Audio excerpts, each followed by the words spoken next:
मनोजवं मारुततुल्यवेगं जितेन्द्रियं बुद्धिमतां वरिष्ठं वातात्मजं वानरयूथमुख्यं श्रीरामदूतं शिरसा नमामि।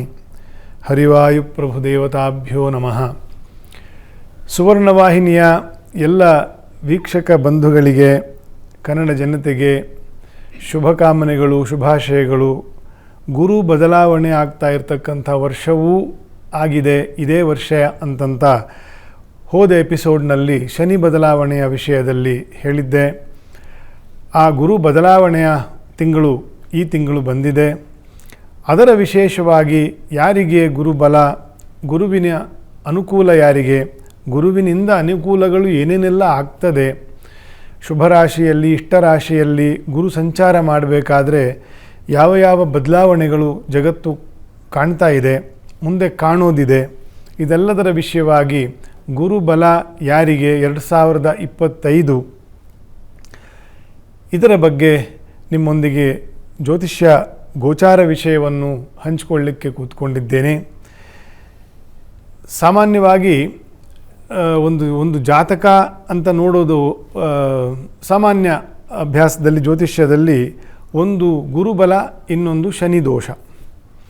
ಗುರು ಶನಿ ಎರಡನ್ನು ನೋಡಿ ಆ ವ್ಯಕ್ತಿಯ ತತ್ಕಾಲ ಪರಿಸ್ಥಿತಿಯನ್ನು ನಾವು ಸಾಮಾನ್ಯ ನಿರ್ಣಯ ಮಾಡಿ ಅವರಿಗೆ ಸಮಾಧಾನ ಹೇಳಿ ಪ್ರಾಯಶ್ಚಿತ್ತವೋ ಪೂಜೆಯೋ ಹೇಳಿ ಕಳಿಸೋದು. 90% ಮಾಡೋದು ಅದೇ. ಯಾಕಂದರೆ ಗುರು ಬಲ ಇಲ್ಲದೆ ಹೋದರೆ ವ್ಯಕ್ತಿಗೆ ಅವನು ಏನೇನು ಸಮರ್ಥನಿದ್ದರೂ ಸಮಾಧಾನ ಮತ್ತು ಫಲ ಬರೋದು ಆಗೋದಿಲ್ಲ. ಅಥವಾ ಶನಿ ದೋಷ ಕಾಡ್ತಾ ಇದ್ದರೆ, ಜನ್ಮ ಶನಿ, ವ್ಯಯ, ಅಷ್ಟಮ, ಪಾಪಯುತಿ, ವಕ್ರಿ, ಈ ರೀತಿಯ ಶನಿಯ ದೋಷಗಳು ನಡೀತಾ ಇದ್ದರೆ ಒಬ್ಬ ವ್ಯಕ್ತಿಗೆ, ಅವನಿಗೂ ಅಷ್ಟೇ ಏನೇ ಗುರುಬಲ ಇದ್ದರೂ ಕೂಡ ಶನಿಯ ದೋಷ ನಡೀತಾ ಇದ್ದರೆ ಅವನಿಗೂ ಯಾವುದು ಏಳಿಗೆ ಆಗುವುದಿಲ್ಲ. ಯಾಕಂದರೆ ಗುರು ಮತ್ತು ಶನಿ ಒಬ್ಬರು ಪೂರ್ವ ಪುಣ್ಯಾಧಿಪತಿ, ಇನ್ನೊಂದು ಕರ್ಮಾಧಿಪತಿ ಅಂತ. ಪೂರ್ವ ಪುಣ್ಯ ಅಂತಂದರೆ ನಾವು ಈ ಬದುಕಿಗೆ ಕರ್ಮವನ್ನು ಹೊತ್ತುಕೊಂಡು ಬಂದಿದ್ದೇವೆ. ಇಲ್ಲಿ ಹೊಸ ಕರ್ಮ ಮಾಡಲಿಕ್ಕೆ ಇಲ್ಲ.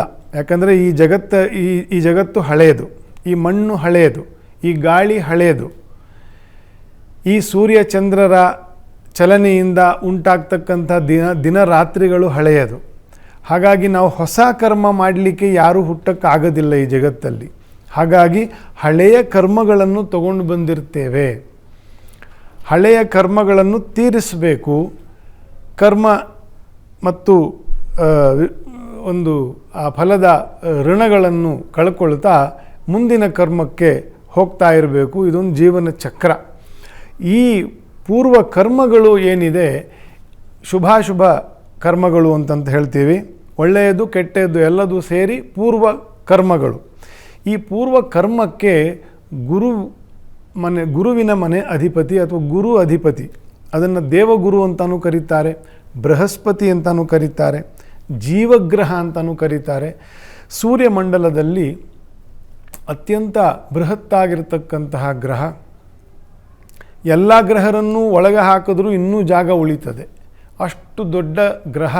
ಅದಕ್ಕೆ ಅದನ್ನು ಗುರು ಅಂತ ಕರೆಯೋದು. ಗುರು ಅಂದರೆ ದೊಡ್ಡದು ಅಂತ ಅರ್ಥ. ಗುರು ಅಂತಂತಂದರೆ ಮುಚ್ಚಿಟ್ಟ ಯಾವುದೋ ಒಂದು ಜ್ಞಾನ, ಯಾವುದೋ ಒಂದು ಸಂಪತ್ತು ಅಂತಂತಾನೂ ಅರ್ಥ ಇದೆ. ಗುರು ಅಂದರೆ ಬೆಳಕಿನತ್ತ ಸಾಗುವುದು. ಗ ಈತಿ ಗಮಯತೆ ಅಂದರೆ ಒಂದು ಮುಂದೆ ಸಾಕ್ತಕ್ಕಂತಹ ದಾರಿಯನ್ನು ತೋರಿಸ್ತಕ್ಕಂಥದ್ದು. ಈ ರೀತಿಯ ದೊಡ್ಡ ಅರ್ಥಗಳು ಗುರುವನ್ನು ಹೇಳಲಾಗಿದೆ. ಅಂತಹ ಗುರುಗ್ರಹ. ಇನ್ನೊಂದು ಶನಿಯ ಗ್ರಹ. ಅತ್ಯಂತ ದೂರದಲ್ಲಿ ಇರತಕ್ಕಂತಹ ಸೂರ್ಯಮಂಡಲದಲ್ಲಿ ಇರೋದು ಶನಿಯ ಗ್ರಹ. ಅವನು ಕರ್ಮಕಾರಕ.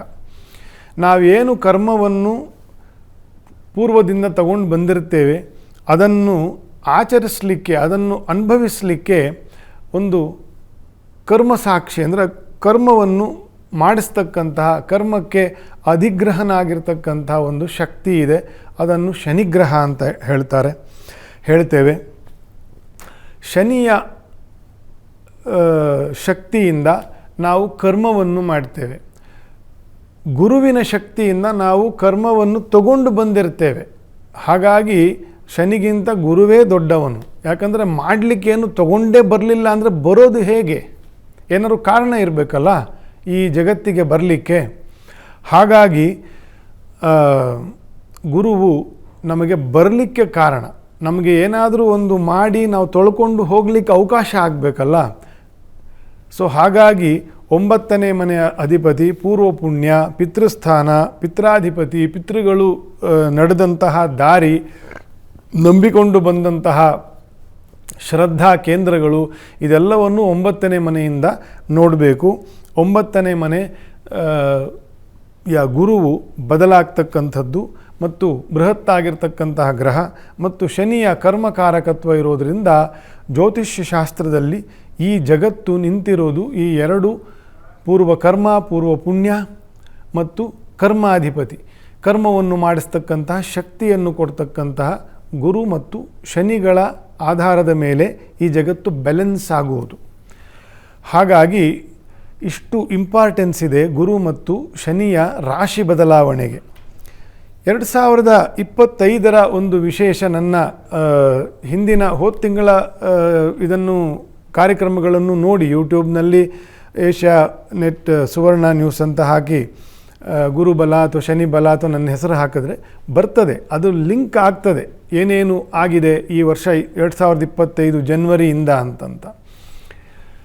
ಪ್ರಾಯ 2025 ಅಷ್ಟು ವಿಶೇಷದಿಂದ ವಿಶೇಷ ಕೂಡಿರ್ತಕ್ಕಂತಹ ಇನ್ನೊಂದು ವರ್ಷ ನಮ್ಮ ಆಯುರ್ಮಾನದಲ್ಲಿ ಬರ್ತದೋ ಇಲ್ವೋ ಗೊತ್ತಿಲ್ಲ, ಅಷ್ಟೊಂದು ವಿಶೇಷ ಇದೆ. ಈ 2025 ಜನವರಿಯಿಂದ ಈ ಮೇ 30ನೇ ತಾರೀಕುವರೆಗೂ. ಯಾಕಂದರೆ ಮಹಾಕುಂಭಮೇಳ ಶುರುವಾಗಿ ಮುಗಿದಿದ್ದು ಕೂಡ 25ನೇ ಇಸ್ವಿಯ ಆರಂಭದಲ್ಲೇ. ಶಿವರಾತ್ರಿ ನಂತರ ಅದಕ್ಕೆ ಬೇಕಾಗಿರ್ತಕ್ಕಂಥ ಶನಿಯ ಚಾರ ಮುಂದೆ ಹೋಗಿದ್ದು, ಗುರುವು ವೃಷಭದಲ್ಲಿ ಸಂಚಾರ ಮಾಡೋದು, ರವಿಯು ಯೋಗಕಾರಕನಾಗಿ ಆ ಕುಂಭಮೇಳಕ್ಕೆ ಸಾಕ್ಷಿಯಾಗಿರ್ತಕ್ಕಂಥದ್ದು ಮತ್ತು ಶನಿ ಹೋಗಿ ರಾಹುವನ್ನು ಬೆರಿತಕ್ಕಂಥದ್ದು, ಕುಜನು ಮೀನದಿಂದ ನೀಚ ರಾಶಿಗೆ ಹೋಗ್ತಕ್ಕಂಥದ್ದು, ಕರ್ಕ ಇನ್ನೂ ಹಾಗೆ ನಡೀತಾ ಇದೆ ಮತ್ತು ರವಿಯು ಉಚ್ಚ ರಾಶಿಯಲ್ಲಿ ಸಂಚಾರ ಮಾಡ್ತಾ ಇರೋದು, ಶನಿಯ ಬದಲಾವಣೆ, ರಾಹು ಮತ್ತು ಶನಿಯ ಯುತಿ, ಅಲ್ಲಿ ಚತುರ್ಗ್ರಹ ಪಂಚಗ್ರಹ ಯೋಗ, ರವಿಯ ಉಚ್ಚಚಾರ, 2 ಗ್ರಹಣಗಳು ಮಾರ್ಚಲ್ಲಿ, ಮತ್ತು ಈಗ ದೊಡ್ಡ ಗ್ರಹ ಗುರು ಬದಲಾವಣೆ ಆಗ್ತಾ ಇರತಕ್ಕಂಥದ್ದು ಮತ್ತು ಕುಜನು ಪುನಃ ಹಿಂದೆ ಹೋಗಿ ಮುಂದೆ ಬರ್ತಕ್ಕಂಥದ್ದು. ಈ ಎಲ್ಲ ಗ್ರಹರ ಬದಲಾವಣೆ ಒಂದು ವರ್ಷದ ಆರಂಭದಲ್ಲೇ ಬದಲಾವಣೆ ಆಗ್ತಕ್ಕಂಥ. ಇನ್ನೊಂದೇನಂತಂದರೆ ಇದೇ 14ನೇ ತಾರೀಕು ಗುರು ಬದಲಾವಣೆ ಆದರೆ 18ನೇ ತಾರೀಕು ಶನಿ ಮತ್ತು ರಾಹುವಿನ ಒಂದು ದೋಷ ಯುತಿ ಹೋದ ಕಾರ್ಯಕ್ರಮದಲ್ಲಿ ಹೇಳಿದ್ದೀನಿ. ಅದೊಂದು ಭಾಳ ದೋಷಕರವಾಗಿರ್ತಕ್ಕಂಥ ಯುತಿ ನಡೀತಾ ಇದೆ. ಅದು ಕೂಡ ಇದೇ ತಿಂಗಳಲ್ಲಿ ಪರಿಹಾರ ಆಗ್ತಕ್ಕಂಥದ್ದು. ರಾಹು ಮತ್ತು ಕೇತುಗಳು ಬದಲಾಗ್ತಾರೆ. ಎಷ್ಟೊಂದು ಬದಲಾವಣೆ ನೋಡಿ. ಸೊ ಈ ಬದಲಾವಣೆಗೆಲ್ಲ ಕಾರಣ ನಮ್ಮ ಪ್ರಪಂಚವನ್ನು ನೋಡಿದಾಗ ಏನೇನು ಬದಲಾವಣೆ ಆಗಿದೆ ಗ್ರಹರ ಇಷ್ಟೊಂದು ಬದಲಾವಣೆಗಳಲ್ಲಿ ಅಂತ ನಾವು ನೋಡಬೇಕಾಗುತ್ತೆ. ಆಯಿತಾ? ನಮ್ಮ ಕುಂಭ ಮೇಳದ ಒಂದು ಅತ್ಯಂತ ಅಪರೂಪವಾಗಿರ್ತಕ್ಕಂಥ ಒಂದು ಯಶಸ್ವಿ ಕುಂಭಮೇಳ ಈ ಗ್ರಹರ ಅನುಕೂಲ ಇದ್ದು ಇಂತಹ ಸಂಚಾರ ಇದ್ದಾಗ ಮಾತ್ರ ನಾವು ಅಷ್ಟೆಲ್ಲ ಆಗಲಿಕ್ಕೆ ಸಾಧ್ಯ ಅಂತಂತ. ಶನಿಯು ತನ್ನ ಕೇಂದ್ರದಲ್ಲಿ ಇದ್ದು, ಗುರುವು ಕುಂಭಕ್ಕೆ ಕೇಂದ್ರದಲ್ಲಿ ಇದ್ದು, ರವಿಯು ಉಚ್ಚನಾಗಿ, ಈ ರೀತಿಯೆಲ್ಲ ಗ್ರಹ ಬಲ ಇರಬೇಕು. ಅಷ್ಟು ಯಶಸ್ವಿಯಾಗಿರ್ತಕ್ಕಂಥ ಒಂದು 60 ಕೋಟಿ ಜನ ಸೇರ್ತಕ್ಕಂಥ ಒಂದು ಜಾಗ, ಒಂದು ವೈಭವ ನಡಿಬೇಕು ಅಂತಂದರೆ ಸ್ವಲ್ಪ ಹೆಚ್ಚು ಕಮ್ಮಿ ಗ್ರಹರ ಅನುಕೂಲ ಇಲ್ಲದೆ ಹೋದರೂ ಅಷ್ಟೊಂದೆಲ್ಲ ಮಾಡೋಕ್ಕಾಗೋದೇ ಇಲ್ಲ ಫಸ್ಟ್ ಆಫ್ ಆಲ್. ಸೊ ಇದೆಲ್ಲ ಈ ವರ್ಷದ ವಿಶೇಷವಾಗಿರ್ತಕ್ಕಂಥದ್ದು. ಗುರುವಿನ ವೃಷಭ ಸಂಚಾರದ ಫಲ, ಶನಿಯ ಸ್ವಕ್ಷೇತ್ರದ ಸಂಚಾರ ಮುಗಿಸಿದ ಫಲ, ಈಗ ಗುರುವಿನ ಬದಲಾವಣೆಯ ಫಲ ಮೇನಲ್ಲಿ ಬಂದಿದೆ. ಅದರ ಇಷ್ಟು ಹಿನ್ನೆಲೆಯನ್ನು ತಿಳ್ಕೊಂಡು ನಾವು ಮುಂದೆ ಹೋದರೆ ನಮಗೆ ಒಂದಕ್ಕೊಂದಕ್ಕೆ ಕನೆಕ್ಟ್ ಆಗ್ತದೆ.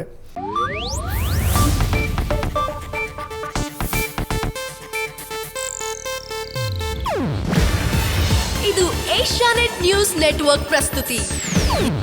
ನೀವು ನೋಡ್ತಿದ್ದೀರಾ ಏಷ್ಯಾನೆಟ್ ಸುವರ್ಣ ನ್ಯೂಸ್.